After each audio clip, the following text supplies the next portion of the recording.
সবাইকে শুভেচ্ছা। আমার আ অন্তর্দৃষ্টির বয়ান পর্ব। আজকের ৩য় পর্ব।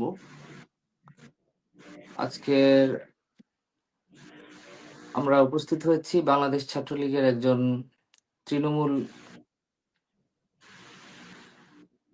একেবারেই তৃণমূল কমিটির একজন নেতাকে নিয়ে, যার নাম তানজিল ইসলাম, সাংগঠনিক সম্পাদক, বাংলাদেশ ছাত্রলীগ পাথরঘাটা উপজেলা শাখা। আজকে আমরা তানজিলের কাছ থেকে শুনবো বাংলাদেশ ছাত্রলীগের উপর গত ১ বছর ধরে যে অবৈধ ইউনূস রেজিমের যে গণহত্যা চলছে, যে নিপীড়ন চলছে, সেটি নিয়ে আমরা শুনবো। গণহত্যা এবং ফ্যাসিবাদী রেজিমের রাজনৈতিক হাতিয়ার, এটি নিয়ে শুনবো। তানজিল, শুরুতে তোমার আ রাজনৈতিক পরিচয়টা একটু দিবে এবং কবে থেকে তুমি ছাত্রলীগ করো, কিভাবে ছাত্রলীগে আসলে সেটা সম্পর্কে একটু বলবে। তারপর আমরা শুনবো তোমার বাকি কথা। জি ভাইয়া। আজকে আমাকে লাইভে করার জন্য। আমি মূলত ছাত্রলীগের রাজনৈতিক সাল থেকে যুক্ত হই। ঢাকাতে রাজনীতি করি। আ কোনো পোস্ট পজিশনের পিছনে যাইনি। পরবর্তীতে সময় ছাত্রঘাটা দিয়ে আ ছাত্রলীগের সাংগঠনিক সম্পাদক হই। তখন থেকেই রাজনীতিতে আসা। আর রাজনীতির উদ্দেশ্য হলো আ জননীতির চেনা এবং গণতন্ত্রের প্রতি একটা অগাধ ভালোবাসা। এবং দেশের প্রত্যেকটা সেক্টরে তারা যা করে রেখে গেছে, জননেত্রী শেখ হাসিনা যে উন্নয়নগুলো করে রেখে গেছে, একজন বাঙালি হিসেবে, একজন বাংলাদেশের সাধারণ জনগণ হিসাবে তার এই উন্নয়নের প্রতি প্রশংসা করা আমাদের জন্য আহ, আহ, ঠিক। সেজন্য তার উন্নয়নগুলো দেখে আহ, এই যে আওয়ামী লীগের প্রতি ভালোবাসা জন্মে। এমনি আমরা আমাদের প্রজন্ম থেকে প্রজন্ম আমাদের পরিবারের রক্ত বহন করে আসছি। আমরা মুক্তিযুদ্ধের সপক্ষে এবং খুবই আওয়ামী লীগের প্রতি একটা ভালোবাসা, সেই বা আওয়ামী লীগের প্রতি ভালোবাসার দিক থেকেই আমি ছাত্রলীগের যুক্ত হই 2015 সাল থেকে। তখন আমার বয়স তানজিল, আমার মনে হয় আহ, দর্শকরা তোমাকে ঠিকমতো শুনতে পাচ্ছে না। উম তুমি একটু তোমার মাইক্রোফোনটা আন মিউট করো, তারপর আনমিউট করো। তাহলে আমার মনে হয় যে আমরা শুনতে পাবো। এবার শোনা যাচ্ছে? আ আই থিংক শোনা যাচ্ছে। বলো।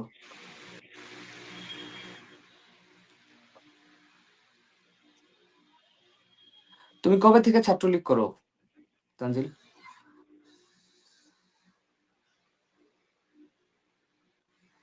এবার শুনতে পাচ্ছেন? হ্যাঁ, আমার প্রশ্নটা হলো তুমি ছাত্রলীগের রাজনীতিতে কবে থেকে জড়িয়ে পড়েছিলে এবং ছাত্রলীগ কবে থেকে তুমি করো? আমি 2015 সাল থেকে ছাত্রলীগ করি। 2015 সাল থেকে ছাত্রলীগ, যখন রাজনীতি বুঝতে শুরু করছি তখন থেকে ছাত্রলীগের সাথে।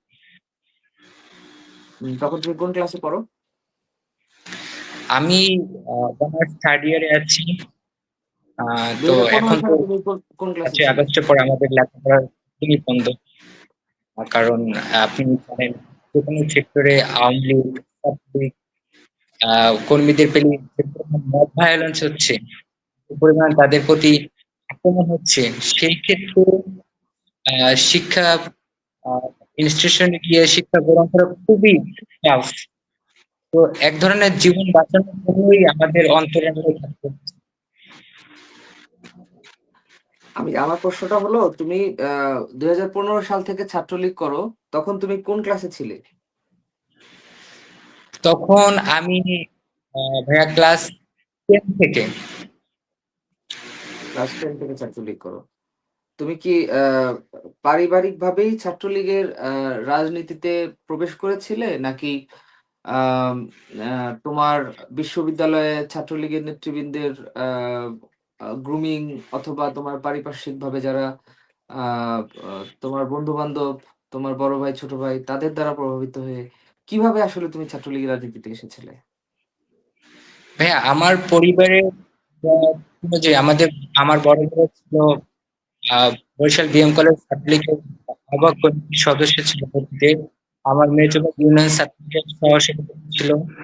আর আমি উপজেলা ছাত্রলীগ সাংগঠনিক আম্মু মহিলা আওয়ামী লীগের সাংগঠনিক সম্পাদক ছিল সাবেক।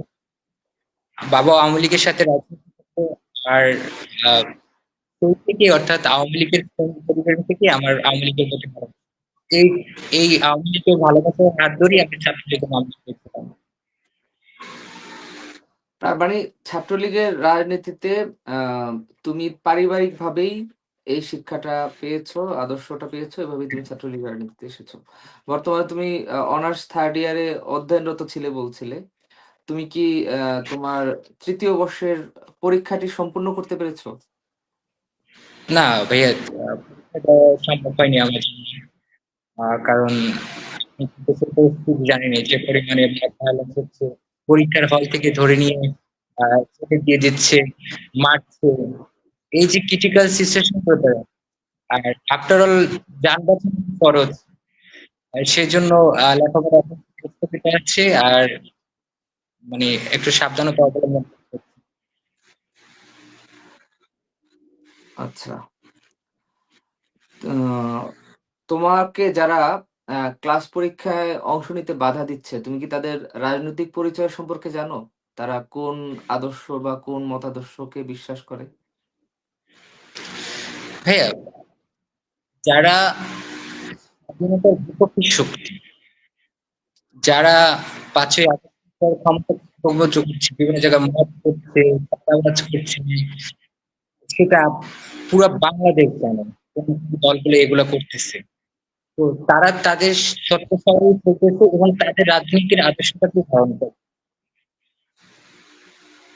আমি তোমার কাছে মানে স্পেসিফিকলি জানতে চাচ্ছি যে যারা তোমাকে ক্লাস এটা বিএনপি আছে, তারপর এই যে বিভিন্ন সমন্বয় গ্রুপ আছে, আপনার জামাতের কিছু গ্রুপ আছে, এগুলা।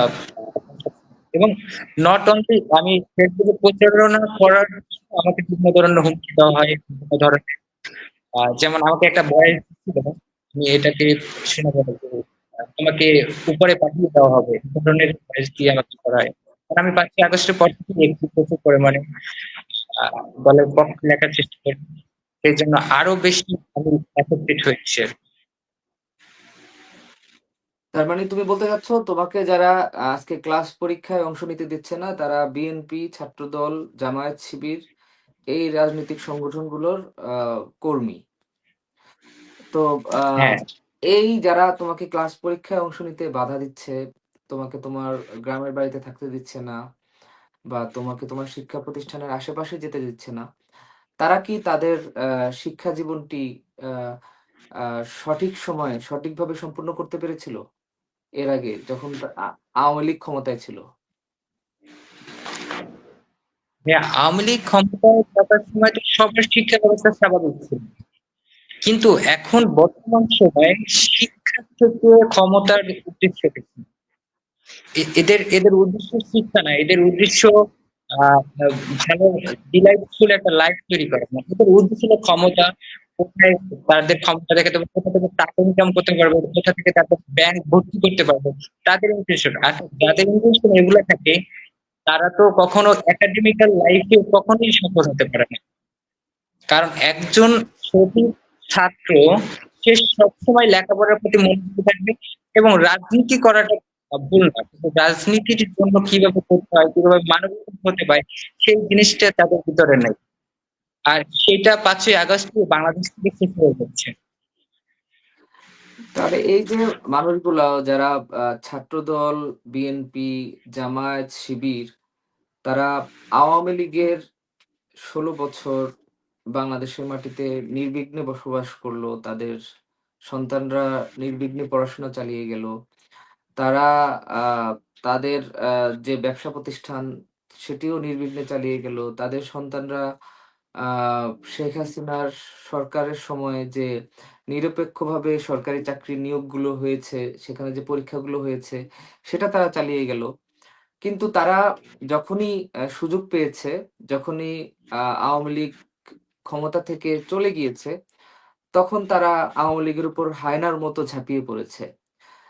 তাহলে আহ, বাংলাদেশের যে রাজনৈতিক যে সংস্কৃতি, এই সংস্কৃতিতে আমাদের নানা রকম বৈচিত্র্য আছে।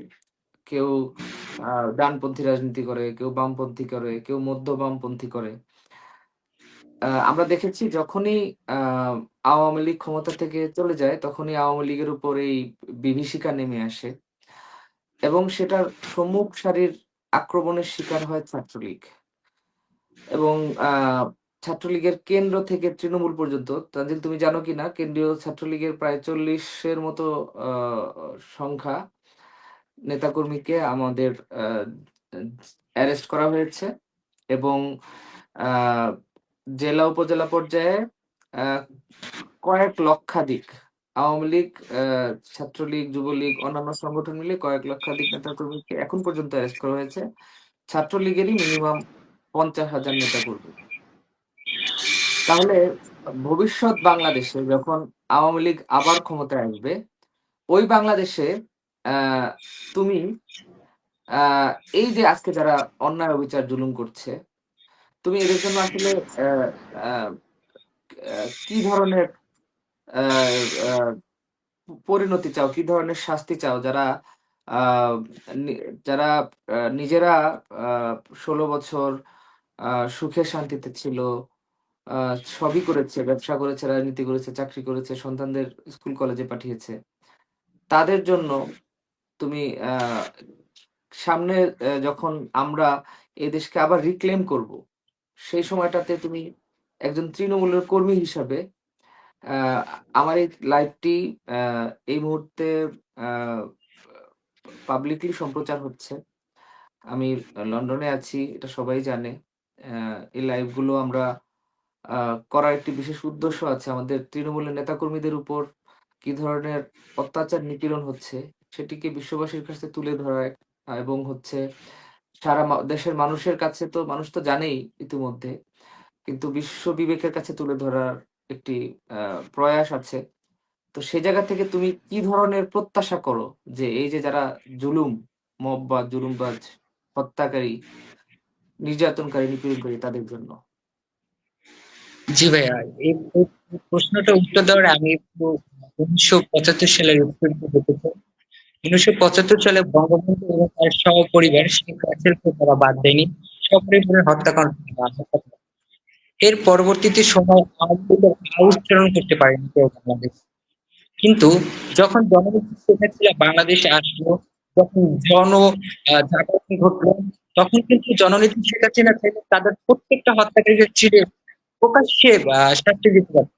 কিন্তু তিনি সেটা করেননি। শুধু সেটা আইনের মাধ্যমে আ সেই রায়গুলা দিয়েছে, আইনের মাধ্যমে তাদেরকে বিচার করেছে। তেমনি আমাদের নেত্রী যে পরিমাণ ২১শে আগস্ট দেখেন আপনি, তারপর তাকে যে পরিমাণ হত্যার চেষ্টা করেছে, তিনি যদি এভাবে প্রতিহিংসা আ পরায়ণ হতো, তাহলে কিন্তু তিনি চাইলে যেকোনো জায়গায় ওপেনলি ভায়োলেন্স করে আ তাদেরকে বিচার নিশ্চিত করতে পারতেন। কিন্তু তিনি সেটা কখনোই করেননি। আমরা সেই বঙ্গবন্ধু কন্যা শেখ হাসিনার আদর্শকে ধারণ করি। তিনি যার যেটা অন্যায়, যে যেটা অন্যায় করেছে সেটা আইনের মাধ্যমেই আ বিচার নিশ্চিত করা হবে। কিন্তু আমরা ছাত্রলীগের নেতা হ্যাঁ, আপনি আমাদের তরুণ বয়স, আমাদের আ প্রচুর পরিমাণে বুদ্ধিশক্তি কম বলতে পারেন। তো সেক্ষেত্রে অনেক ধরনের আমরা চাইলে অনেক ভুল করে ফেলতে পারি। এটা বিচার নিশ্চিত করতে হবে। তো আমি প্রত্যেকটা ছাত্রলীগ নেতাকর্মীকে বলব, আমাদের প্রত্যেকটা স্টুডেন্ট ভাই, প্রত্যেকটা ছাত্র জনতা ভাই, তাদের সবাই ভুল করেছে তারা ৫ই আগস্টে। সেটা প্রত্যেকটা স্টুডেন্টই এখন রিয়ালাইজ করতেছে যে কি পরিমাণে তারা ভুল করেছে। ৫ই আগস্ট থেকে বর্তমান সময় পর্যন্ত বাংলাদেশের যে পরিস্থিতি, তাতে তাদের যে অন্তর্চক্ষু খুলে গেছে এবং তাদের ভিতরে এখন এই শব্দটা আসলে আদৌ ভালো ছিল। আমরা সবাই তাদের ভুলটাকে শুধরে একই জায়গায়, কিন্তু যারা হত্যার সাথে জড়িত, যারা চাঁদাবাজের সাথে জড়িত, যারা বাংলাদেশের আ এত বড় একটা ক্ষতি করার পেছনে জড়িত, তাদের বিচার নিশ্চিত করা হবে আইনের মাধ্যমে। এবং সেই আইনের মাধ্যমে বিচার নিশ্চিত করার জন্য আমাদের ছাত্রলীগ নেতাকর্মীরা প্রত্যেকে আমরা সেই চেষ্টাটাই করব। এবং সেই অনুযায়ী সামনের দিকে এগিয়ে যাব। কিন্তু আমরা প্রতিহিংসা রাজনীতি সেই বঙ্গবন্ধু কন্যা শেখ হাসিনা কখনোই করেনি। যার বাবা মা সপরিবারকে হত্যা করার পর, ভাই, আমার বাবা মাকে যদি এরকম কিছু করতো, আমি তো AK-47 নিয়ে যাবো। কিন্তু সে যে পরিমাণ আইনের পরিশ্রম করেছে, আইনের মাধ্যমে তাদের বিচার করেছে, আমরা সেই বঙ্গবন্ধু কন্যার আদর্শ ধারণ করি। সুতরাং আমরা সামনের দিনগুলোতে আইনের মাধ্যমে যারা অপরাধী তাদের দৃষ্টান্ত বিচারের জন্য যত ধরনের সহযোগিতা দরকার সেগুলো বাংলাদেশ করবে। কিন্তু আমরা প্রতিহিংসা রাজনীতি কখনোই পছন্দ করিনি। জনগণ সে কখনো পছন্দ করে না। সেই জন্য আমরা সবাই ভালোবাসা দিয়ে এই বিশ্বটাকে জয় করতে চাই, ভালোবাসা দিয়ে বাংলাদেশটাকে জয় করতে চাই, এবং একাত্তরের শক্তিকে নিয়েই আমরা সামনে এগিয়ে যেতে চাই। ভালোবাসা, জনগণ এটাই আমাদের রাজনৈতিক শক্তি। কিন্তু আমি তোমার জি কাছে ভাই। যেটা জানতে চাই, যারা হাজার, হাজার মানুষকে হত্যা করলো সেই জুলাই থেকে আগস্ট থেকে এখন পর্যন্ত বাংলাদেশে উম অন্তত ২০,০০০ মানুষকে হত্যা করা হয়েছে। গত ৬ মাসে সরকারি পরিসংখ্যান মতে সেটা আ ২,০০০ এর উপরে। আর গত আ ১ বছরের হিসাব করলে সরকারি হিসাবেই সেটা হয়তো আ ৫,০০০ ছাড়িয়ে যাবে। কিন্তু সরকারি যে হিসাব, এই ফ্যাসিস্ট রেজিমের যে আ হিসাব, তারা যেই সুরে কথা বলে, তারা আ গণমাধ্যমকে নিয়ন্ত্রণ করছে, গণমাধ্যমের টুটি চেপে ধরছে। হয়তো ১০ জনকে মারলে ২ জনের কথা প্রকাশ করছে। আমরা মাইলস্টোনে দেখেছি যে শত, শত শিশুকে আ আ এটাকে আমি হত্যাই বলব। কারণ এ ধরনের বিমান দুর্ঘটনা যেখানে আসলে অ্যা একটি ইচ্ছাকৃতভাবে একটি আ আ শিক্ষা প্রতিষ্ঠানের উপর ক্র্যাশ ল্যান্ডিং করানো হলো এবং সেই পাইলট কিন্তু এব এটা নিয়ে নানা রকম বিতর্ক আছে। আমি সেই প্রসঙ্গে যাচ্ছি না। যেহেতু আজকে আমাদের আলোচ্য বিষয় সেটি নয়। তো আমরা দেখেছি যে মাইলস্টোনের সেই লাশের হিসাব কিন্তু আমরা পাইনি। সরকারি হিসাবে শেষ পর্যন্ত কতটি হলো, ২০ হলো না ৩০ হলো সেটা কিন্তু আমরা চূড়ান্তভাবে জানতে পারিনি। কিন্তু ওই স্কুলের শিক্ষার্থীরাই বলেছে সেটি ২ থেকে ৩ শতাধিক হবে। তো প্রতিদিন কিন্তু বাংলাদেশের নদীগুলোতে লাশ ভেসে উঠছে। গড়ে ৪৩ টি করে মাসে নদীতে লাশ পাওয়া যাচ্ছে। তো এগুলো কিন্তু আনডকুমেন্টেড। তো এই যে গত ১ বছরে ১৫ থেকে ২০,০০০ মানুষকে হত্যা করা হলো।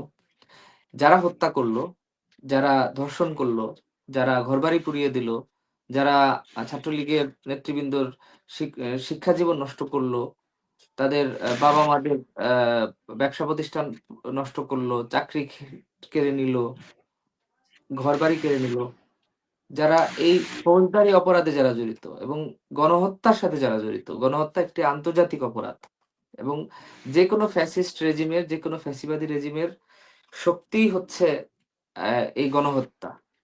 তারা এটির মাধ্যমে তাদের খবরদারি জাহির করতে চায়। সেই নাজি বাহিনী থেকে শুরু করে, মুসোলিনি থেকে শুরু করে পৃথিবীতে যত আ ফ্যাসিস্ট রেজিম এসেছে, যত আ কুশাসন এসেছে, সবারই আ মানে শক্তির আ যে জবরদস্তি দেখানো, যে আ সক্ষমতা দেখানো, সেটা হচ্ছে তারা নিরীহ মানুষের উপর গণহত্যা করে সেটা আ প্রকাশ করেছে। এবং আজকে ইউনূস পর্যন্ত। ইয়াহিয়া খান, টিক্কা খান, রাও ফরমান আলী এবং আজকের ইউনূস। তারা একই ধরনের আ সিগনেচার বহন করে, একই ধরনের আ অপরাধ তারা করেছে। এটি একটি আন্তর্জাতিক অপরাধ। এই যে গণহত্যা যারা করল, যারা ফৌজদারি অপরাধের সাথে জড়িত, এই অপরাধীদেরকে আ আ তুমি আইনের দৃষ্টিতে ভবিষ্যতে আ বিচার চাও কিনা? আমরা তো অবশ্যই ভালোবাসা দিয়ে জনগণের রাজনীতির মাধ্যমেই আমরা ফিরে আসবো। হ্যাঁ ভাইয়া, আমি বলছি, যারা প্রকৃতপক্ষে অপরাধী, তারা হত্যার সাথে, যারা ৫ই আগস্টের পরিমাণে হত্যাকাণ্ড চালিয়েছে, নদীতে একটা লাশের অভয়ারণ্য বানিয়ে ফেলেছে, এই যারা হত্যাকারী, তারা নিকৃষ্ট লোক, যাদের নিকৃষ্ট মন মানসিকতা, যাদের দেশের স্বার্থ নেই, বরং নিজেদের স্বার্থ নিয়েই রাজনীতি, এবং নিজেদের রাজনীতি টিকিয়ে রাখার জন্য মানুষ লাশ ফেলছে, এই ধরনের লোকদের ফাঁসি চাই। কারণ বাংলাদেশের সংবিধানেতে তাদের ফাঁসি নিশ্চিত করতে হবে, এবং আইনের মাধ্যমে তাদের বিচার করে সর্বোচ্চ শাস্তি বাংলাদেশের মাটিতে আমরা দেখতে চাই।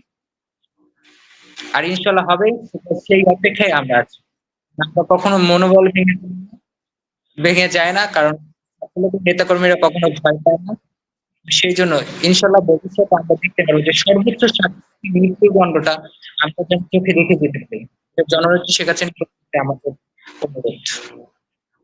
তুমি কি বিশ্বাস করো যে শেখ হাসিনা বাংলাদেশে আবার ফিরে আসবেন এবং তিনি বঙ্গবন্ধুর হত্যাকারীদের মতোই এবং একাত্তরের গণহত্যাকারীদের মতোই এই 5ই আগস্টের কুশীলব যারা যারা বাংলাদেশে এত বড় একটি হত্যাকাণ্ড ঘটালো, ছাত্র আন্দোলন নামে যারা হচ্ছে সাধারণ মানুষকে স্নাইপার দিয়ে মেটিকুলাসলি ডিজাইন করে হত্যা করে একটি প্রতারণার আন্দোলন করে সরকার পতন ঘটিয়ে এরপরে আবার আওয়ামী লীগের উপর গণহত্যা করলো?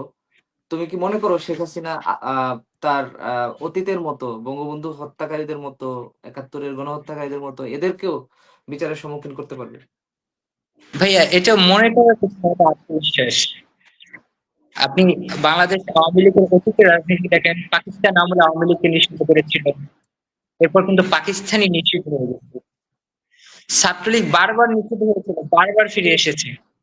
আর জননেত্রী শেখ হাসিনার প্রতি এরকম বিশ্বাস, আস্থা এখনো পর্যন্ত অটল, সেটা 5ই আগস্ট থেকে এখনো পর্যন্ত। কিন্তু 1 বছরে যে এতটা কামব্যাক করতে পারবো, মানুষ এতটা বুঝতে পারবে যে বাংলাদেশের জন্য আওয়ামী লীগ কি ছিল, সেটা কল্পনা করতে পারি না। হয়তো ভেবেছিলাম 5 বছর, 6 বছর, কিন্তু এত দ্রুত বাংলাদেশের মানুষের মনে জননেত্রী শেখ হাসিনা আরো বেশি করে জায়গা করে নিতে পারবে, সেটা পেয়ে আসলেই বিরল। কারণ এরকম একটা রেজিম চলে যাওয়ার পর সেই রেজিমটা ফিরে আসার জন্য অনেক সময় লাগে, বিশ্বের বিভিন্ন জায়গায় এভাবে দেখেছি। কিন্তু আওয়ামী লীগ যে এত দ্রুত কামব্যাক করবে, কামব্যাক করার কি, আওয়ামী লীগ তো আছে, আওয়ামী লীগ থাকতে আওয়ামী লীগ ছিল, সেটা নিয়ে বলা তো সেটা বিশ্বাস করি শেখ হাসিনা আসবেন, আবারও বাংলাদেশে দায়িত্ব পালন করবে, এবং আবারও সেই শান্তিময় একটা বাংলাদেশ, যেখানে মারামারি, ভায়োলেন্স, ধর্ষণ, খুন এগুলো আর থাকবে না। তানজিল, তুমি কি আহ, তোমার যে গ্রামের বাড়ি পাথরঘাটা, সেই পাথরঘাটাতে বর্তমানে অবস্থান করতে পারছো? না ভাই, আমি আমি 5ই তোমাকে 5ই আগস্ট আহ, থেকে এক তোমার প্রতি মাসের আমার জন্য প্রশ্নটা আমি। তোমার প্রতি জি আমার ভাইয়া। প্রশ্নটা হলো তোমার প্রতি আমার প্রশ্নটা হলো যে তুমি কবে প্রথম তোমার ঘর ছাড়া হও, কারা তোমাকে এই ঘর ছাড়া করেছে, কবে থেকে তুমি ঘর ছাড়া, কতদিন ধরে, এবং বর্তমানে তুমি কিভাবে জীবনযাপন করছো? একটা একটা করে তুমি অ্যান্সার করবা। আমি ভাইয়া নভেম্বর 2024 বাসা থেকে বেরোয় আসি। আর প্রচুর পরিমাণে, ধরেন একটা বের হলে বলতে ওখান থেকে লোক আসতেছে তো কোথাও জন্য, ওখানে থেকে লোক আসতেছে তো কোথাও জন্য, তারপর পুলিশ আসছে। তো সেই জন্য দেখি যে বাড়ি ফাঁকা থাকছে আমার জন্য, সেই জন্য আমি নভেম্বরে 2024 নভেম্বরে আমি আমার এলাকা ছাড়ি। আর এখন পর্যন্ত বাইরে আছে। 2024 সালের নভেম্বরে হ্যাঁ। তুমি আহ, আহ, কিভাবে তোমার জীবনযাপন করছো? কিভাবে? তুমি তো একজন ছাত্র, নিশ্চয়ই তোমার আহ, কোনো চাকরি ছিল না, তুমি পরিবারের উপর নির্ভরশীল ছিলে। বর্তমানে আহ, আহ, যে তুমি ঘর ছাড়া, বাড়ি ছাড়া, তুমি নিশ্চয়ই কোনো আহ, নিরাপদ জায়গা থেকে আমার সাথে যুক্ত হয়েছো, আমাদেরকে জানাচ্ছ তোমার উপর হওয়া নির্যাতন নিপীড়নের কথা। তো তুমি বর্তমানে কিভাবে তোমার এই জীবনটি আসলে যাপন করছো, মানে তোমার অর্থনৈতিক ভাই, এবং আহ, সব মিলিয়ে আর মানে কি। আপনাকে একটা বাক্যে এটা উত্তর দিই। আহ মধ্যবিত্তরা, মানে বুক ফাটে তো মুখ ফাটে না, একটা কথা আছে। তো যাচ্ছে, কষ্ট যাচ্ছে, কিন্তু তারপর আলহামদুলিল্লাহ। কিছু ভাই আছে আমার, যারা খুবই হেল্পফুল। তারপর তারা সুযোগ পায় আমাকে হেল্প করে, এবং তাদের তারাই আমাকে মোটামুটি এখন পর্যন্ত চালিয়ে রাখছে। ওরকম তোমার কাছে সিনিয়র নেতৃত্ব। জি ভাইয়া। তোমার সিনিয়র নেতৃবৃন্দ তোমার খোঁজ খবর নিচ্ছে কিনা? সিনিয়র নেতৃত্ব, ভাই কি বলবো, এটা তো এখন বর্তমান সময়ে কেউ কারো খোঁজ খবর রাখে না। কিন্তু দূরের কিছু মানুষ আছে, দূরের কিছু ভাই আছে যারা সবসময় পাশে।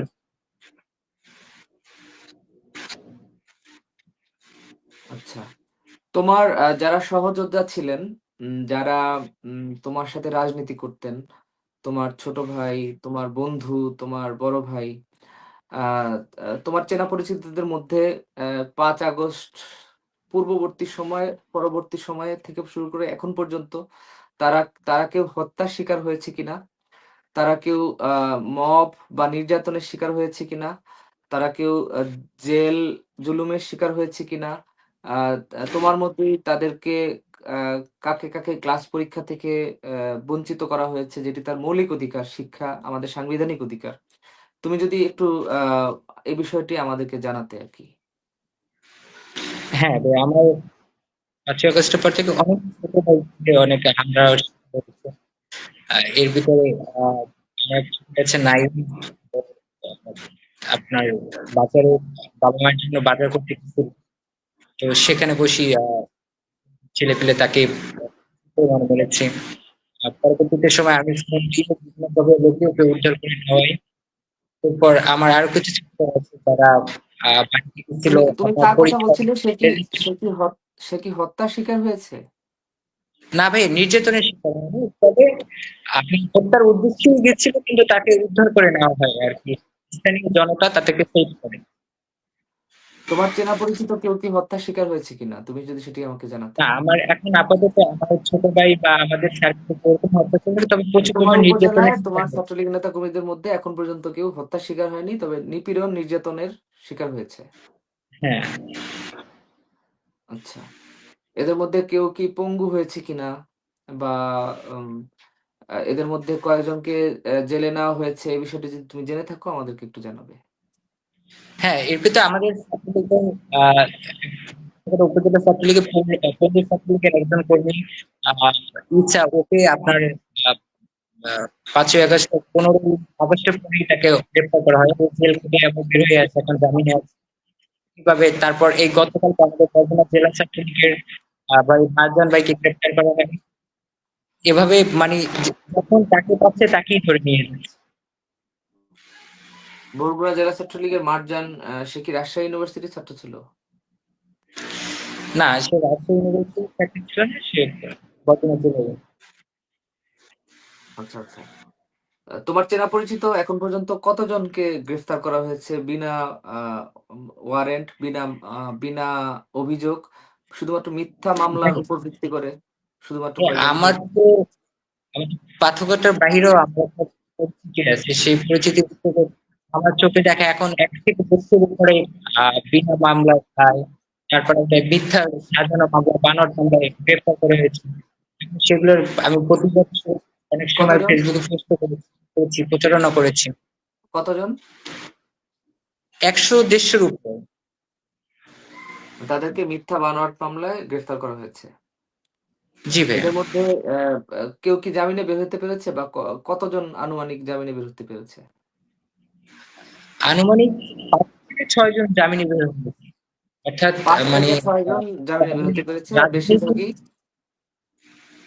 মানে 95% এর উপরেই হচ্ছে এখন পর্যন্ত জেলে আছে। হ্যাঁ, তার মানে 95%।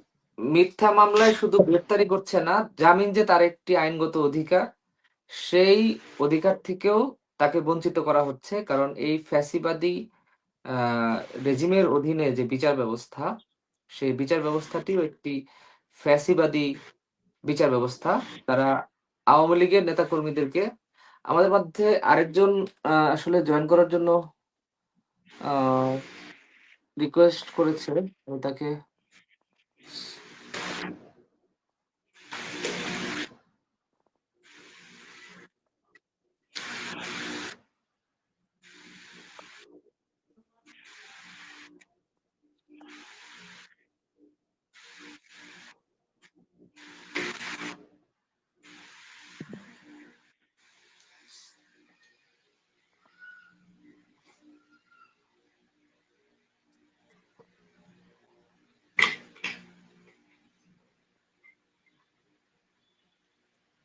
আচ্ছা, চলে গিয়েছে।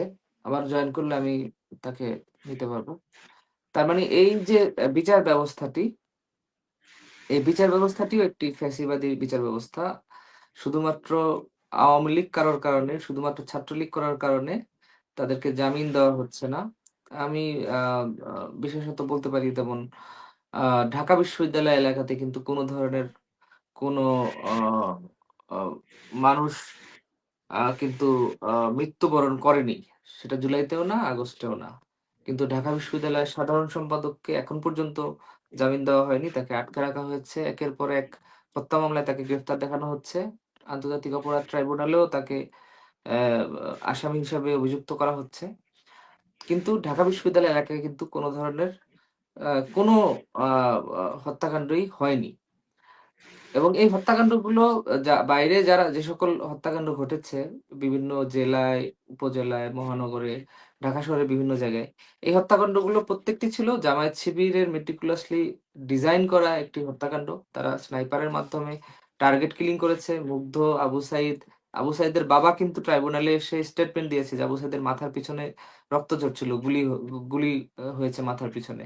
আমরা যে ভিডিওটি দেখতে পাই, ভিডিওটিকে যদি আমরা সত্যিই ধরে নিই যে হ্যাঁ পুলিশ তাকে গুলি করেছে, পুলিশের গুলি নিশ্চয়ই তার মাথার পিছনে গিয়ে লাগার কথা না, এবং রাবার বুলেটেও আবু সাইদ মরে যাওয়ার কথা না। তাহলে পুলিশের সামনে এই নাট্যমঞ্চ মঞ্চস্থ করার পরে আবু সাইদকে কারা পিছন থেকে গুলি করলো, কারা মুগ্ধকে গুলি করলো, কারা বিল্ডিং থেকে স্নাইপার শট দিয়ে বা শিশুদেরকে হত্যা করলো, এগুলো একদিন নিশ্চয়ই আমরা সেই অপরাধীদেরকে খুঁজে বের করব। ভাই, কিন্তু আমি এখানে একটু কথা আউট করি। আপনি আবু সাইদের যখন ভিডিওটা দেখবেন, এখানে ঘাট থেকে ব্লাড পড়তেছিল। আপনি রাইট, ভিডিওটা যদি ভালো করে ঘাট থেকে, অর্থাৎ ওই ভিডিওতেই দেখা যায় যে ওর হেড ইনজুরি ছিল, হেড থেকে রক্ত ঘাড়ে বেয়ে বেয়ে পড়তেছিল। আর রাবার বুলেটে ভাইয়া, যখন যদি রাবার বুলেট দিয়ে মারা, যদি গুলি করা হতো, তাহলে আবু সাইদ গুলির যে একটা প্রেসার তৈরি করে, সে পিছনে ছুটে পড়ে যাওয়ার কথা।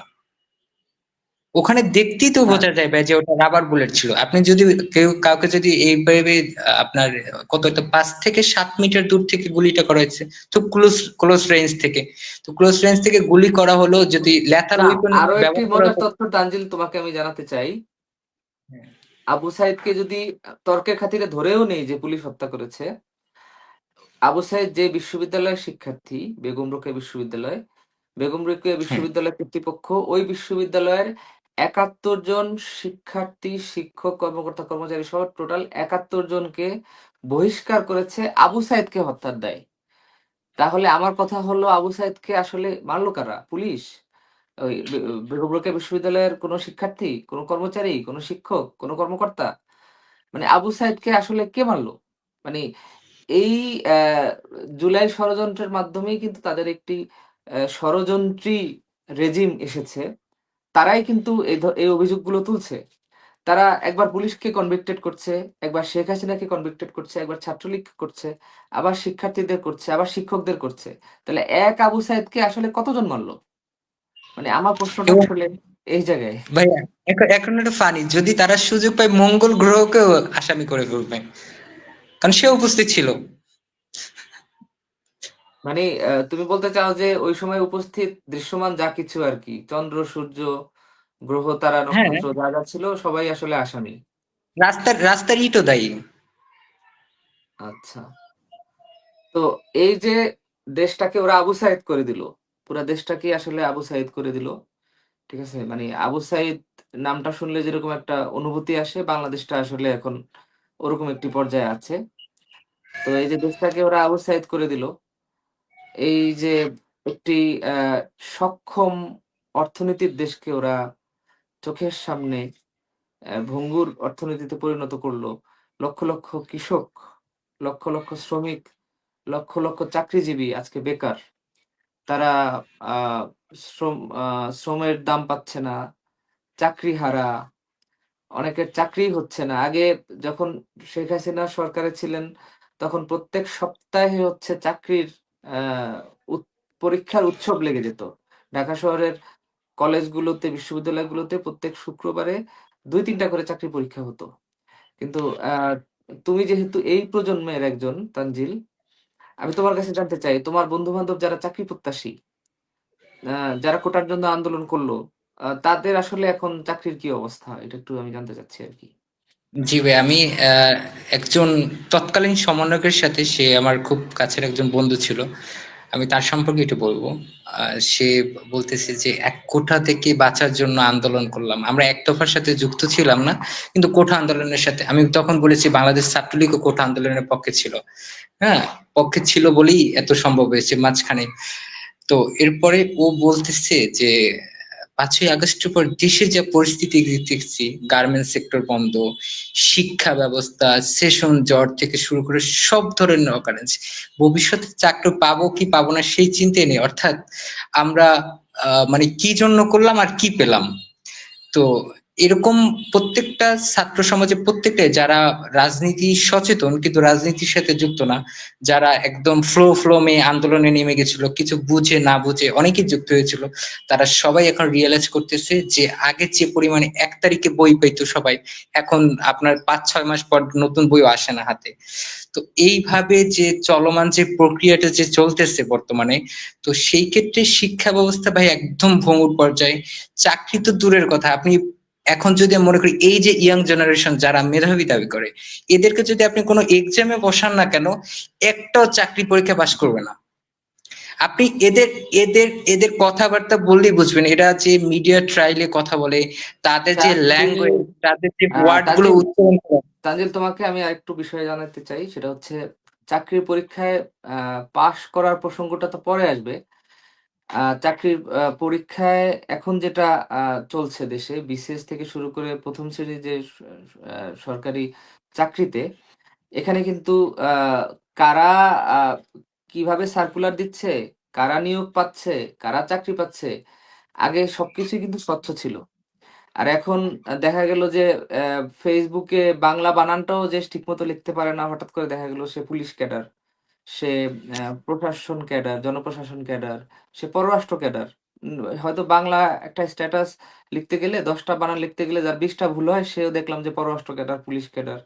তো এই যে দেশটাকে আবু সাইদ করে দিয়ে আবু সাইদ মার্কা ছাত্রদেরকে যে আহ, এখন আবু সাইদ মার্কা বলতে আমি খারাপ ছাত্র বুঝাই নাই, বুঝাইলাম যে শিবির মার্কা আর কি।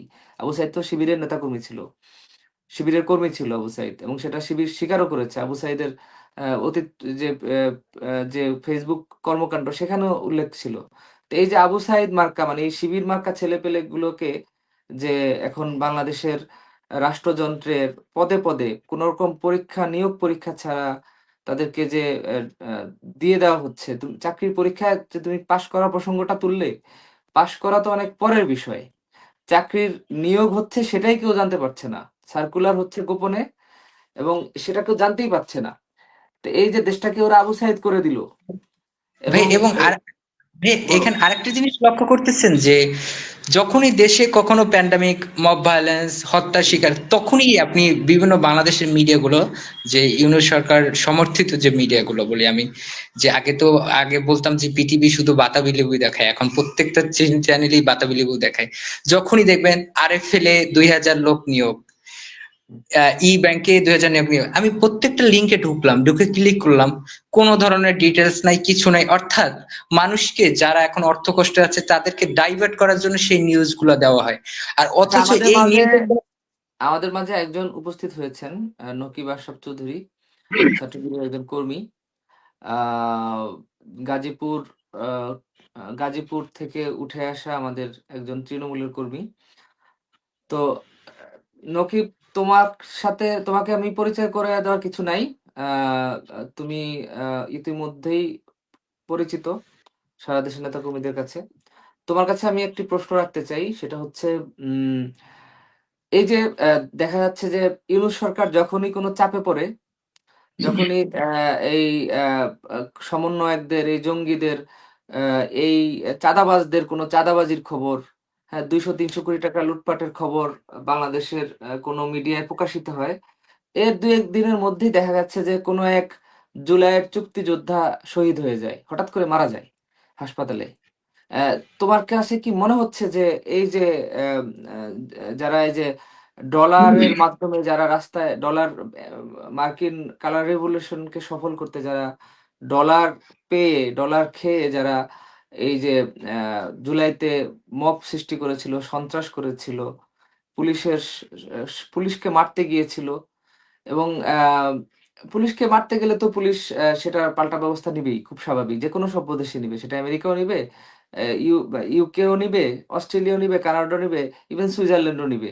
এবং ইউনুস এই সুদি যে যে জায়গা থেকে নোবেল পাইলো, সে নরওয়ে, তারাও নিবে। পুলিশকে মারতে গেলে পৃথিবীর যে কোনো দেশের পুলিশই ব্যবস্থা নিবে। তো এই যে যখনই এদের কোনো অপকর্ম প্রকাশ পেয়ে যায়, তখনই কোনো এক জুলাইয়ের চুক্তিযোদ্ধা হঠাৎ করে চান্দে চলে যায় সাইদির কাছে। তো তোমার কাছে কি কোনোভাবে মনে হয় যে এরা হচ্ছে এদেরকে মেরে ফেলে? জি, ধন্যবাদ হামজা ভাই। আম, আপনার পেজের মাধ্যমে যারা আজকে আমাদের এই প্রোগ্রাম দেখছে সবাইকে আহ, অভিনন্দন। দেখুন, আপনি যে কথাটি বলবেন এটি আমার মনে হয় আমরা যদি গত বছরের জুলাই থেকে শুরু করি, হ্যাঁ। উম, আপনি আপনার মনে আছে হয়তো সাভারের একটা ছেলে বিনিয়ামিন আপনার পুলিশের এপিসির উপর যে জাম্প দিল, হ্যাঁ।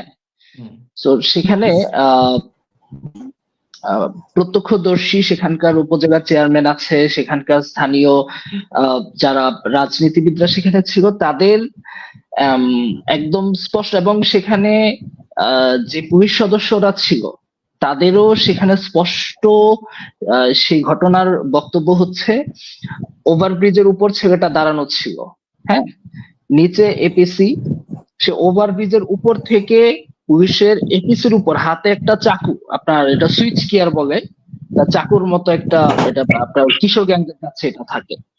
তো সে সেই সুইচ গিয়ারটা হাতে নিয়ে সে পুলিশের এপিসিতে যে পুলিশের কর্মকর্তা দাঁড়ানো ছিল সেই পুলিশের কর্মকর্তার কে লক্ষ্য করে সে উপর থেকে জাম্প দেয়, হ্যাঁ। সে সময় তিনি আত্মরক্ষার্থে সেখানে নিজেকে হচ্ছে আত্মরক্ষার্থে যা করা সেটা করেছেন। তো পরবর্তীতে তাকে আহ, শহীদ হিসেবে আমরা দেখলাম সোশ্যাল মিডিয়াতে ব্যাপক শহীদ ইয়ামিন আহ, হিসেবে তাকে পরিচিত করানো হলো। তো এটি আজকে নতুন না, আমরা সেই যুগায় আপনার উপর যারা হামলা করেছিল এবং পরবর্তীতে আমাদের উত্তরায় মেয়র জাহাঙ্গীর আলমের উপর হামলা হয়েছে, আমরা প্রত্যেকটা ঘটনা তো আমরা একদম আমাদের চোখের সামনে ঘটেছে, আমরা দেখেছি। তো সেই জায়গা থেকে আমাদের মনে হয় যে মেটিকুলাস ডিজাইনের একটা অংশ ছিল যে আহ, আহ, আপনার কিছু টিম থাকে, এদের আপনার টেরোরিস্টদের কিছু টিম থাকে, এরা চুক্তিবদ্ধ থাকে সুইসাইড করার জন্য, হ্যাঁ। তো এক্ষেত্রেও আমার মনে হয় এটা ব্যতিক্রম হয়নি। এদের কিছু সদস্য এরা শুরু থেকেই এদের পরিবারের সাথে চুক্তিবদ্ধ ছিল। আমার মনে হয় আবু সাইদের ঘটনাটাও ভবিষ্যতে আলোচনার সুযোগ আছে, যে সে কিভাবে মারা গেল, এবং কোন সুস্থ মানুষ কখনো যদি আমি ধরেও নেই তার গায়ে বুলেট লেগেছিল, ফার্স্ট বুলেটটা কোথায় লেগেছে, রাবার বুলেট ছিল, সেটাও আমরা দেখেছি, কোত্থেকে এসছে সেটা কেউ জানে না আজ না, পর্যন্ত। কিন্তু নদীপ, তোমার কাছে আমার প্রশ্নটা খুব স্পেসিফিক ছিল যে দেখা গেছে যে এই সমন্বয়ক, এই চাঁদাবাজ, এই মববাজ, এই ইউনুস, তাদের উপদেষ্টাদের পিএস, তাদের বউ, তাদের শালা, তাদের আত্মীয় স্বজন, তাদের কোনো আকাম কুকামের নিউজ যখন চলে আসে, চাঁদাবাজির কোনো নিউজ যখন চলে আসে, তখনই দেখা যাচ্ছে যে জুলাইয়ের কোনো আহত চুক্তিযোদ্ধা হঠাৎ করে সাইদির কাছে চলে যায় রক্ষা পেয়ে। তোমার কাছে প্রশ্নটা ছিল যে এরা আসলে কয়দিন পর পর হাসপাতালে গিয়ে এক একটা মার্ডার ঘটে কিনা?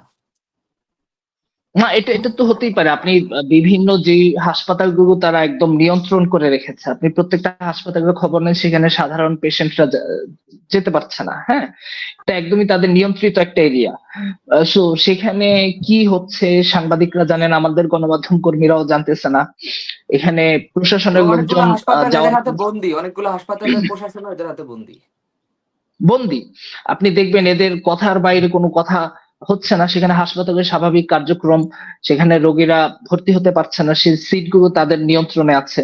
এবং এটার ভিতরে যে আসলে কি হচ্ছে এটা ওই তাদের সে যে রিজার্ভ করা রুম গুলোর বাইরে আজও পর্যন্ত কোনো তথ্য আসে না। তো সেখানে তো হতেই পারে যে কোনো ধরনের তাদের মধ্যে যে কোনো চুক্তি হতে পারে, সেখানে হত্যাকাণ্ড ঘটতে পারে, হ্যাঁ। এতে বিস্ময় হওয়ার মতো কিছুই নাই, কারণ আজ পর্যন্ত তারা যেভাবে নিজেদের কর্মীদেরকে হত্যা করে আহ, অন্যের উপর দায় চাপানোর যে সংস্কৃতি তারা গত জুলাই থেকে শুরু করেছে, এটা এখন পর্যন্ত আমরা দেখছি তো। আহ, আর ডিপ স্টেটের এত শত শত কোটি টাকার ইনভেস্টমেন্ট, এই টাকাটা তো আসলে কোথাও না কোথাও গিয়েছে, কোনো না কোনো কাজে গিয়েছে। তো সেই সেই নিশ্চয়ই, সেটারই কি বহিঃপ্রকাশ কিনা এটা? নিশ্চয়ই। আমার কাছে আহ, এখন পর্যন্ত যে কয়টি ঘটনা আমরা আপনি আপনি নিজেও দেখেছেন, ওই যে উপদেষ্টা আরিফ, তার একটি অপকর্ম ছিল। এরপর আহ, আপনার আহ, আপনার সার্জ আসিফ মাহমুদ সজীব ভুইয়া, হ্যাঁ, এর হ্যাঁ, বাবার হ্যাঁ। অপকর্ম বের হয় দুদিন পর পর। হ্যাঁ, তো তার এদের পিএস এর অপকর্মগুলো যখন ক্লিয়ারের বের খবর হয়, আমরা দেখলাম কয়দিন আগে, তার পিএস এর দুর্নীতির খবর, নাহিদের না পিএস এর এগুলো দুর্নীতির আসলে খবর। হুম। দেখেন ভাই, আমরা যখন এদের পিএস বলি তখন আসলে মানে আমাদের রাজনীতির কতটুকু মানে খারাপ সময় যাচ্ছে, বাংলাদেশের রাজনীতিতে কতটুকু দুর্যোগকালীন সময় যাচ্ছে, সেটা টোকাইদেরও আসলে পিএস আগ্রহ থাকে। হয় না। টোকাইদেরও পিএস থাকে। তো এরপর আসলে এর চেয়ে লজ্জাজনক আর সেটা আমি কিছু নেই। বুঝতে পারছি নকিব। তোমার কাছে আমাদের সাথে আরেকজন যুক্ত হয়েছেন, তার কাছে যাওয়ার আগে তোমার কাছে আমার সর্বশেষ, আপাতত সর্বশেষ প্রশ্ন, সেটা হচ্ছে তুমি যেহেতু আহ, একটি শিক্ষা প্রতিষ্ঠানে পড়ে এসেছো যেটি শিবিরের ঘাঁটি হিসেবে পরিচিত আমরা জানি, তামিরুল মিল্লাত। তুমি হুম, হুম। কিছুটা হলেও তাদের লাইফ স্টাইল সম্পর্কে অবগত। তারা কিভাবে কর্মীদেরকে গ্রুমিং করে, তারা কিভাবে আহ, আহ, আহ, পরকালের লোভ দেখিয়ে কর্মীদেরকে সুইসাইডাল করে, হ্যাঁ, আত্মঘাতী হামলা চালানোর বিষয় উদ্বুদ্ধ করে।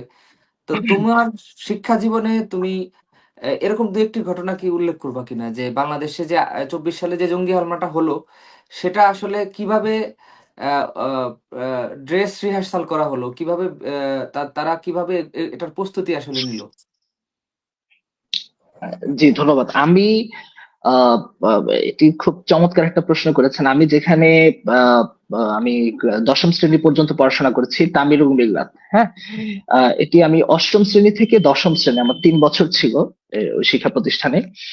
তো আমার নিজের অভিজ্ঞতা থেকে আমি বলছি, এটা হচ্ছে আহ, আমি ক্যাম্পাসের পাশেই আমার বাড়ি, মানে আগে থেকে আমার বাড়ি ওখানে। হ্যাঁ, তো আমরা খুব কাছ থেকে, মানে আমি সেই সেখান থেকে তো আমি বহিষ্কৃত। তো এর পরেও পুরোটা সময় আমি এদের কার্যক্রম দেখেছি। হ্যাঁ, একদম খুব কাছ থেকে দেখেছি। এখন এদের অ্যাক্টিভিটিস গুলো আপনি কখনো আহ কোনো সোশ্যাল মিডিয়াতে, কোন রকম কোন গণমাধ্যমে কোথাও আপনি এটা খুঁজে পাবেন না। এরা একটা নির্দিষ্ট গণ্ডির ভেতর থাকে, এবং আপনি যদি ভবিষ্যতে কখনো সুযোগ হয়, আমি আপনাকে সেই তামিরুল মিরাত এরিয়াটাতে আমি আপনাকে নিয়ে যাব। আপনি অবাক হয়ে যাবেন। আপনার কাছে মনে হবে আপনি বাংলাদেশের বাইরে একটা নির্দিষ্ট কোন একটা ভূখণ্ডে এসেছেন, যেখানে বাংলাদেশ বলতে কোনো দেশ যে আছে ওটার ভিতরে গেলে আপনার মনে হবে না। এদের পুরো কার্যক্রমটা এরকম। সো ওইটা ওদের রিজার্ভ একটা এরিয়া। তো সেখানে আমরা দেখেছি ফজরের নামাজের পর স্বাভাবিকভাবেই একটা বাচ্চার কি করা উচিত। ফজরের নামাজের পর যে ছেলেটা মাদ্রাসায় পড়ছে, সে কোরআন পড়তে যাবে। মানে আমরা যদি মাদ্রাসার শিক্ষা কারিকুলাম যদি বলি, হ্যাঁ, যদি আলিয়া মাদ্রাসা হয় সে তার শ্রেণীকক্ষে যাবে, যদি কওমি মাদ্রাসা হয় সে কোরআন পড়তে যাবে। কিন্তু এখানে যেটা হয়, এটা বাংলাদেশের অন্য 8-10টা আলিয়া মাদ্রাসার মতো না, এটা একদমই ব্যতিক্রম। এখানে যেটা হয়, আপনাকে প্রথমেই ফজরের নামাজের পর তারা হচ্ছে 2 ঘন্টা সময় নিয়ে, সেই 2 ঘন্টা হচ্ছে তারা মসজিদের ভেতর তাদের রিজার্ভ করে। এখানে আপনি স্বাভাবিক যে কোনো মানুষ, সাধারণ মানুষ সেই মসজিদে ফজরের নামাজের পর স্টে করতে পারবে না, তাদেরকে বের করে দেওয়া হয়। এরপরে মসজিদের ভেতর তাদের মূল কার্যক্রম গুলো চলে। মূলত সেখানে আপনার আহ এই সংক্রান্ত আপনার বিভিন্ন, মানে ওখানে মূল কথাবার্তা গুলোই থাকে, তাদের টপিক গুলোই থাকে জিহাদ। হুম, এবং তাদেরকে বিভিন্ন এক্সাম্পল তাদের সামনে দেখানো হয়। তাদের সামনে মালেক, আপনি জানেন, আহ, আহ, মালেক সম্ভবত রাজশাহী ইউনিভার্সিটিতে আপনার শিবিরের হিসেবে সভাপতি ছিল, ছিলেন। হুম। শিবিরের সভাপতি ছিল। তো তার বিষয়গুলো সামনে আনে। তারপরে আরো কিছু নাম আছে, তারা এগুলোকে আইডল হিসেবে সামনে নিয়ে আসে। So, সেই আইডল গুলোকে সামনে এনে তারা আহ, তাদের যে সাধারণ কর্মী, তাদের তো 3টা স্তরে হচ্ছে তাদের নেতাকর্মী ভাগ হয়। প্রথমত কর্মী, আহ এরপর কর্মীর পর হচ্ছে সাথী, সাথীর পর হচ্ছে সদস্য। 3টা স্তরে তারা তাদের নেতাকর্মী ভাগ করে। তো কর্মী পর্যায় থেকে যখনই একটা ছেলে সাথী পর্যায়ে আসে তখনই তার ভেতর যে জিহাদি মনোভাবটা এবং তার ভেতরে এই টেন্ডেন্সি দিয়ে দেওয়া হয়, এবং তারা কোরআনকে, আপনি যদি কোরআন পড়তে যান, আপনি কোরআনের A to Z জানতে হবে, কিন্তু তাদেরকে এমন ভাবে কোরআনটাকে তাদের সামনে দেখানো হয়, সেখানে আপনি তারা যে বইগুলো প্রকাশ করে প্রত্যেকটা বই যদি আপনি দেখেন, সেখানে শুধু জিহাদ জিহাদ জিহাদ, জিহাদের বাইরে কোরআনে কোনো কথা আছে কিনা তারা বলতে পারবে না। তো তাদেরকে কোরআনটাকেও একটা প্যাকেজ করে তারা জিহাদের ভেতর ঢুকিয়েছে, এবং তাদের নেতাকর্মীদেরকে কিন্তু ওই নির্দিষ্ট কোরআন আছে, ওরা নর্মাল আপনি আমি যে কোরআন পড়ি বা সাধারণ মুসলমানরা যে কোরআন পড়ে, ওরা কিন্তু সেই কোরআনও পড়ে না। তাদের কোরআন আছে আলাদা, তাফহিমুল কোরআন, এর বাইরে তারা কোনো কোরআন পড়ে না। হ্যাঁ, তো সেখানে আপনার কন্টিনিউয়াসলি তারা হচ্ছে এই জিহাদ, তারপর হচ্ছে শহীদ হতে হবে, হুম, বা হচ্ছে এই বিষয়গুলোকে তারা হচ্ছে করে মোটিভেটেড করার চেষ্টা করে, এবং এটা আচ্ছা, আমার আরেকটা বিষয় একটু জানার আগ্রহ জাগলো নকিব, যেহেতু তুমি শিবিরের এই মানে গোপন গুপ্ত যে অধ্যায় সেটা সম্পর্কে তুমি আলোকপাত করলে। সম্প্রতি আমরা দেখেছি ঢাকা বিশ্ববিদ্যালয়ের একজন বাম জোটের একজন নেত্রীকে শিবিরের একজন সমর্থক, সে দাবি করেছে সে শিবিরের সমর্থক। আমরা জানি যে শিবিরের স্ট্রাকচারটা এরকম: সমর্থক, সাথী, কর্মী। সম্ভবত আমি জানি না সিরিয়ালটা ঠিক কিনা। সম্ভবত প্রথমে সমর্থক, সমর্থক, কর্মী, সাথী, সদস্য। হ্যাঁ, সমর্থক, কর্মী, সাথী, সদস্য। তো সে নিজেকে সমর্থক দাবি করেছে। তো সমর্থক তার মানে তাদের সাংগঠনিক কাঠামোর একটি অংশ, তাই না? সাংগঠনিক কাঠামোর নিশ্চয়ই। একটি অংশ। হ্যাঁ। তো সেই ব্যক্তি ঢাকা বিশ্ববিদ্যালয়ের একজন বাম জোটের নারী নেত্রীকে প্রকাশ্যে গণধর্ষণের হুমকি দিয়েছে। আমার প্রশ্নটা হলো, শিবিরের যে মানে শিবির করতে নাকি অনেক কিছু করা লাগে। তো শিবির করতে কি আসলে ধর্ষণের পাট্টা নেওয়া লাগে কিনা, আমার এটা একটু জানা ছিল আরকি। এদের প্রথমত সমস্যাটা হচ্ছে এরা আপনার সেক্সুয়ালি প্রচন্ড পরিমাণে ফ্রাস্ট্রেটেড থাকে। হ্যাঁ, তো এই ফ্রাস্ট্রেশনের জায়গা থেকে এটা হতে পারে, প্রথমত এটা হতে পারে।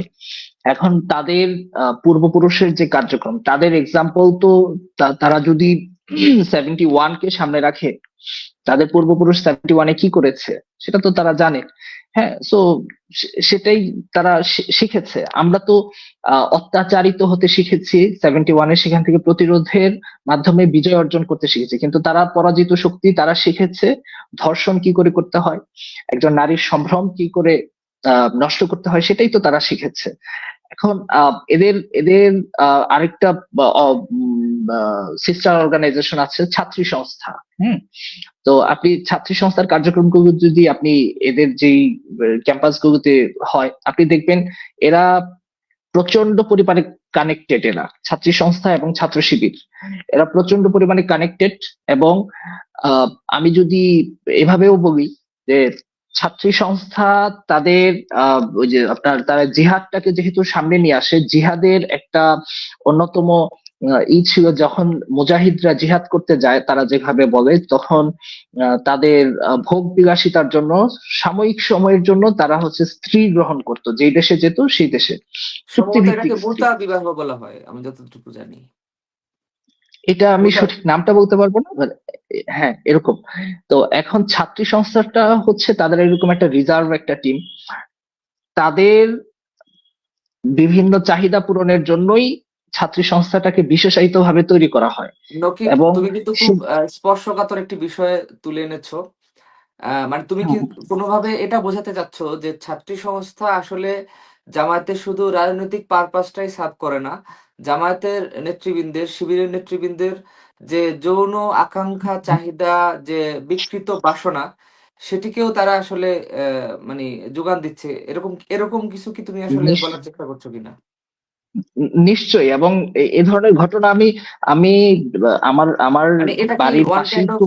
ওয়ান কাইন্ড অফ বাধ্য করা হয় তাদেরকে, মানে স্লেভারিতে, মানে ধর্মের হুম, দোহাই না, দিয়ে, এটা এরকম? এটা এটা এটা এটা আমি মনে করি না বাধ্য করা হয়। আপনি ঠিক যেভাবে আমি বলছিলাম যে আহ, জিহাদের ব্যাপারে মোটিভেটেড করা হয়, ঠিক একই প্রক্রিয়ায় যে এটা জিহাদের একটি অংশ, সেভাবেই তাদেরকে মোটিভেটেড করানো হয়। আসলে আহ, আহ, বাংলাদেশের রাজনৈতিক সংস্কৃতির সাথে এই বিষয়টি একেবারেই পরিচিত নয় এবং তারা যে নতুন বাংলাদেশের কথা বলে সেই নতুন বাংলাদেশে হয়তো এটি প্রাসঙ্গিক হতে পারে, কারণ সেই নতুন বাংলাদেশটি আসলে লুটপাটের বাংলাদেশ, জালিয়াতির বাংলাদেশ, খুনের বাংলাদেশ, ধর্ষণের বাংলাদেশ, একাত্তরের পরাজিত শক্তির আস্ফালনের বাংলাদেশ। সেই বাংলাদেশে এই ধরনের বিকৃত রাজনীতি, এই ধরনের বিকৃত যৌনাচার, বিকৃত চিন্তা ভাবনার রাজনীতি হয়তো প্রাসঙ্গিক হতে পারে, কিন্তু এই বাংলাদেশ আসলে আমাদের না।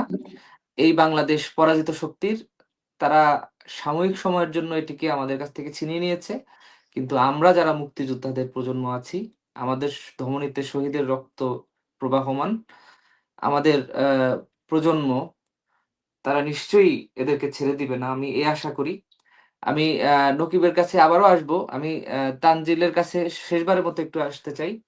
তানজিল, তোমার কি আহ, কিছু বলার আছে কিনা ছাত্রলীগের নেতৃবৃন্দর উদ্দেশ্যে এবং আহ, উম, আহ, বিশ্ব বিবেকের কাছে? তুমি একজন নির্যাতিত, একজন একাডেমিক ক্যারিয়ার বঞ্চিত একজন ছাত্র নেতা হিসেবে, তুমি সাংগঠনিক সম্পাদক একটি উপজেলা ইউনিটের, একটি একটি দায়িত্বশীল পদ।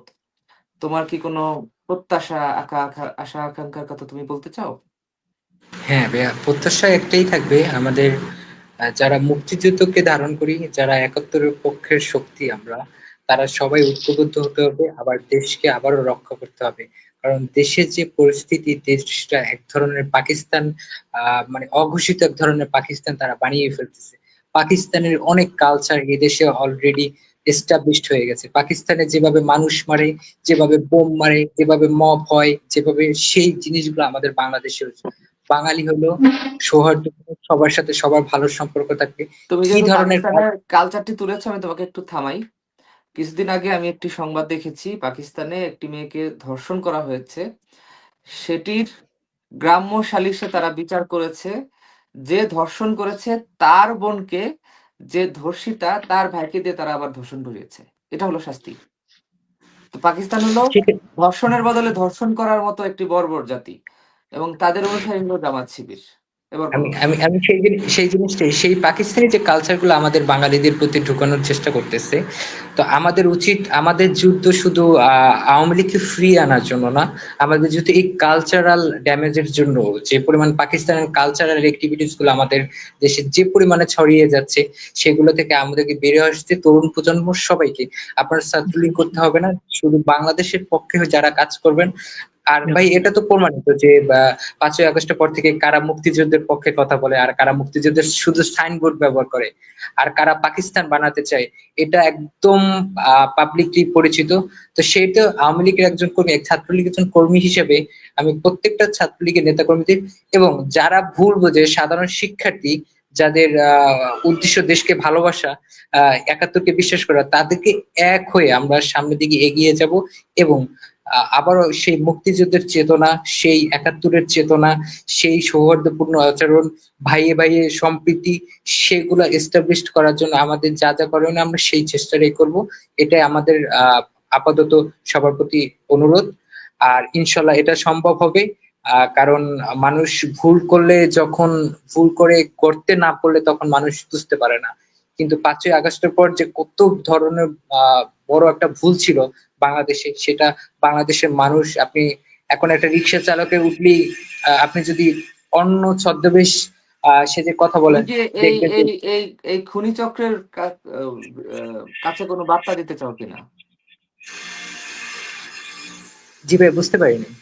এই খুনি চক্রের কাছে কোনো বার্তা দিতে চাও কিনা, যারা বর্তমানে দেশে খুন করছে, মব করছে, সন্ত্রাস করছে? হ্যাঁ, তাদের জন্য একটাই বার্তা। আমি, নিউটনের একটা সূত্র আছে, প্রত্যেক ক্রিয়ারই সমান বিপরীত প্রতিক্রিয়া আছে। সবাইকে বলবো যে আপনারা যে ক্রিয়াটা এখন করতেছেন, সামনে ইন ফিউচার আপনাদের জন্য একটা প্রতিক্রিয়া অপেক্ষা করতেছে। আর আরেকটা জিনিস হলো, প্রকৃতি কখনো তার বিচারটাকে বাদ রাখে না, দিয়ে যায়। আজকের দিক, 5 দিন পরের দিক, আর 5 বছর পরের দিক, 10 বছর পরের দিক। সুতরাং সবাইকে বলবো, এই ধরনের আচরণ থেকে বেরিয়ে আসুন এবং বাংলাদেশপন্থী হওয়ার চেষ্টা করুন, নাহলে কিন্তু আপনাদের ভবিষ্যৎ খুবই অন্ধকার। কারণ প্রত্যেকেরই সমান বিপদ। একটা গণ অভ্যুত্থান দিয়েছেন, পাল্টা গণ অভ্যুত্থান কিন্তু অপেক্ষা করতেছে। একজন ছাত্রলীগ কর্মী হিসাবে তোমার মধ্যে আমি যে দৃঢ়তা দেখলাম, এই জন্য তোমাকে সাধুবাদ জানাই। তানজিল, তোমাকে একটু শুধরে দিতে চাই, এটি কোনো গণ অভ্যুত্থান ছিল না, এটি ছিল শহরের আরবান শ্রেণীকে ধোঁকা দিয়ে বোকা বানিয়ে তাদেরকে মিথ্যা প্ররোচনার মাধ্যমে একটি ষড়যন্ত্রের মাধ্যমে একটি রেজিম চেঞ্জ অপারেশন। ভাই এখানে এখানে একটু কারেকশন করি, যেহেতু এবং এইটা এই আমি আন্দোলনে বাংলাদেশের গ্রাম পর্যায়ের মানুষের ন্যূনতম কোনো ধরনের সম্পৃক্ততা ছিল না। ছিল শহরের না। মধ্যবিত্ত এবং নিম্ন মধ্যবিত্তের কিছু বোকা মানুষকে ধোঁকা দেওয়া হয়েছে, এর বাইরে কিছু না। হ্যাঁ, হ্যাঁ ভাইয়া, এটা এটা রাইট। এটা আমি একদম মেটিকুলাসলি ডিজাইনড একটা প্ল্যান, একটা এটাকে কি বলবো, সন্ত্রাসী হামলা, জঙ্গি হামলা। ধন্যবাদ হ্যাঁ তানজিল কিন্তু তোমাকে আজকে আমাদেরকে সময় দেওয়ার জন্য। আজকে মূল অতিথি তানজিল ইসলাম, সাংগঠনিক সম্পাদক বাংলাদেশ ছাত্রলীগ পাথরঘাটা উপজেলা শাখা বরগুনা। আজকের অনুষ্ঠানের আহ, একেবারে আহ, আহ, বলা যায় যে ইনস্ট্যান্ট অতিথি যেটা আর কি, অতিথির অতিথি যেটা, সেটা হচ্ছে নকিব আশরাফ, বেসরকারি বিশ্ববিদ্যালয়ের ছাত্রলীগ কর্মী, গাজীপুর জেলার ছাত্রলীগ কর্মী, বাংলাদেশ ছাত্রলীগের ছাত্রলীগ কর্মী। তার 5ই আগস্ট পূর্ববর্তী এবং পরবর্তী যে সোশ্যাল মিডিয়া অ্যাক্টিভিজম, সেটির মাধ্যমে সে ইতিমধ্যে নেতাকর্মীদের কাছে আহ, পরিচিতি পেয়েছে। নকিব, তোমার কাছে আমার জাস্ট একটাই জানতে চাওয়া, আহ, এই যে যারা আহ, যারা আহ, ফাঁদে পড়েছে, বোকা হয়েছে, লাল হয়েছে, তারা তো, তাদের কথা আলাদা, তারা তো আর ইচ্ছা করে করেনি বিষয়টি, তারা প্রতারণার শিকার হয়েছে এবং তারা প্রতারণার শিকার হয়ে তাদের ভুলটি তারা বুঝতেও পারছে, তারা সেটি প্রকাশও করছে বিভিন্ন সময়। কিন্তু যারা জেনে বুঝে, ইন্টেনশনালি, ইচ্ছা করে আমার দেশটাকে সাম্রাজ্যবাদীদের হাতে বিক্রি করে দিল, নন ডিসপোজাল চুক্তি করলো, যারা স্বাধীনতার পরে কোনো রাষ্ট্রপ্রধান এখন পর্যন্ত যে সাহসটি করেনি, দুঃসাহসটি করেনি, বাংলাদেশের দুজন সামরিক শাসকও ছিলেন, জিয়াউর রহমান এবং এরশাদ, তারাও সেই দুঃসাহসটি করেনি যে একটি পরমাণু শক্তিধর রাষ্ট্রের সাথে নন ডিসপোজাল এগ্রিমেন্ট, এনডিএ চুক্তি করার। এই যে যারা জেনে বুঝে দেশটাকে বিক্রি করে দিল, দেশটাকে সাম্রাজ্যবাদীদের হাতে তুলে দিল, এদের শাস্তি কি হওয়া উচিত? জি, ধন্যবাদ। আহ, প্রথমত আমরা দুইটা বিষয়কে একদমই আলাদা করে ফেলবো, যে স্বাভাবিক যারা আন্দোলনকারী ছিল, যারা না বুঝে, যারা আবেগ তাড়িত হয়ে যারা আন্দোলনে অংশগ্রহণ করেছে, তাদের প্রতি আমাদের কোন রকম কোনো অভিযোগ থাকবে না। এবং আমরা তো ফিরবো তাদেরকে সাথে নিয়েই, সাধারণ জনগণকে সাথে নিব, আমরা আমাদের ক্যাম্পাসের সাধারণ শিক্ষার্থীদেরকে আমরা পাশে নিয়েই আমরা ফিরবো। আমরা আহ, বারবার যে বার্তাগুলো আমরা দিচ্ছি, আমরা এই যে ফেরার পর, গণহত্যাকারী যারা যারা গণহত্যা চালাচ্ছে, বিশেষ করে বাংলাদেশে বর্তমানে জি জি ইন্টেনশনালি যারা গণহত্যা চালাচ্ছে, টেক্সট বুক অনুসারে, গণহত্যার আন্তর্জাতিক সংজ্ঞা অনুসারে যারা গণহত্যা চালাচ্ছে, এই গণহত্যাকারীদের উদ্দেশ্যে তোমার কি বার্তা? জি এখন আমি আমি যদি বলি যে 5ই আগস্টের পরে, যে আমরা আমরা তো বারবার 5ই আগস্টের আগের ঘটনাগুলো নিয়ে আলোচনা করি, কিন্তু 5 আগস্টের পরবর্তীতে বাংলাদেশে যে গণহত্যা হয়েছে সেটি নিয়ে আমার মনে হয় ব্যাপক আলোচনা করবার সুযোগ রয়েছে ভবিষ্যতে। তো সেই জায়গা থেকে যদি আমরা বলি, আমার যেই ছেলেটা সাধারণ প্রত্যন্ত একটা ইউনিয়ন পর্যায়ে ছাত্রলীগ কর্মী, যার বাংলাদেশের রাজনীতি নিয়ে, জাতীয় রাজনীতি নিয়ে যার কোনো কনসার্ন নাই, যার আহ, রাষ্ট্র ক্ষমতায় বসে কে কি করছে না করছে কোন রকম কোনো কনসার্ন নাই, তার একমাত্র কনসার্ন সে বঙ্গবন্ধুকে ভালোবাসে, সে শেখ হাসিনাকে ভালোবাসে, সে সাধারণ শিক্ষার্থীদের জন্য কাজ করার জন্য ছাত্রলীগ করতে এসেছে।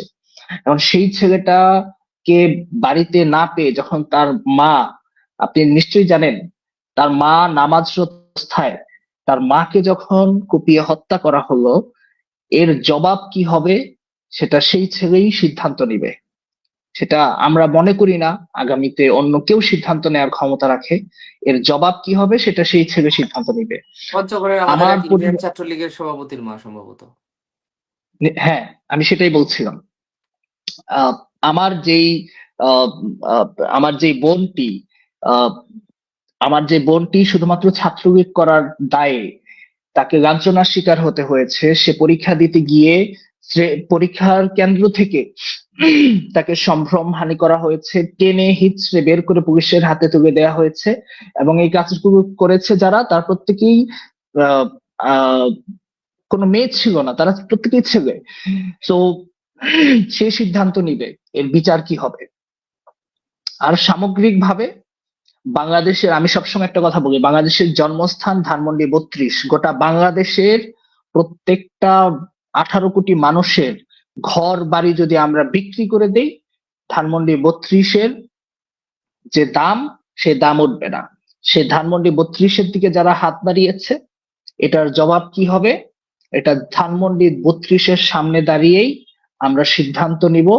এবং আমরা শুধু এইটুকু বলবো, বাংলাদেশের ইতিহাসে এবং পৃথিবীর ইতিহাসে সবচাইতে দ্রুততম বিচার হবে, সিদ্ধান্ত নিবে বাংলাদেশের জনগণ, রায় হবে এবং তৎক্ষণাৎ সেই সিদ্ধান্ত কার্যকর হবে। কোন রকম কোন দীর্ঘমেয়াদী কোনো বিচার কার্যে আমরা যাব না। প্রত্যেকটা ঘটনার বিচার আমরা তৎক্ষণাৎ করব এবং বাংলাদেশের মানুষ সেই সিদ্ধান্ত নিবে।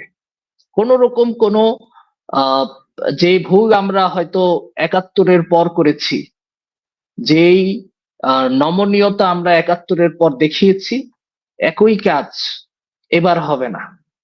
এইটুকু আমরা কমিটমেন্ট দিতে পারি বাংলাদেশের সাধারণ মানুষের কাছে।